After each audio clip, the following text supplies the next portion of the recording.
আপনি কি জানেন আপনার ফোনের আনইনস্টলকৃত অ্যাপগুলো আপনার ফোনেই থেকে যায়। আর এই অ্যাপের কারণে কিন্তু আপনার ফোন মেমোরিটা কিছুটা বুক হয়ে থাকে। সো আপনারা এই আনইনস্টলকৃত অ্যাপগুলো কোথায় পাবেন, কোথা থেকে রিমুভ করবেন, চলুন সেই প্রসেসটাই দেখে আসি।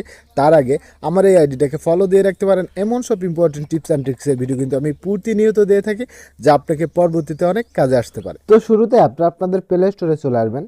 দেন এখান থেকে আপনার প্রোফাইলের উপরে ট্যাপ করে দিবেন। তারপর এখানে ম্যানেজ অ্যাপ অ্যান্ড ডিভাইসে ট্যাপ করে দিবেন।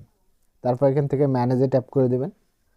তারপর এখানে দেখেন ইনস্টল এটা একটা অপশন রয়েছে, এখান থেকে আপনারা নট ইনস্টল এটা একটা অপশন রয়েছে, এখানে ট্যাপ করে দেবেন। তো আপনারা এখানে দেখতে পাচ্ছেন আপনি এতদিন ধরে যত অ্যাপ ইনস্টল করে আনইনস্টল করছিলেন সেই অ্যাপগুলো কিন্তু সব এখানে শো করবে। সো এই অ্যাপগুলো কিন্তু আপনি ইজিলি আপনার ফোন থেকে রিমুভ করে দিতে পারবেন। এটার জন্য ডান সাইডের কোনায় দেখেন টিক চিহ্ন দেওয়ার সিস্টেম রয়েছে। সো এখান থেকে আপনারা টিক চিহ্নগুলো দিয়ে নিয়ে উপরে দেখেন কোরার চিহ্ন দেওয়ার একটা অপশন রয়েছে, এখানে ট্যাপ করে দিবেন।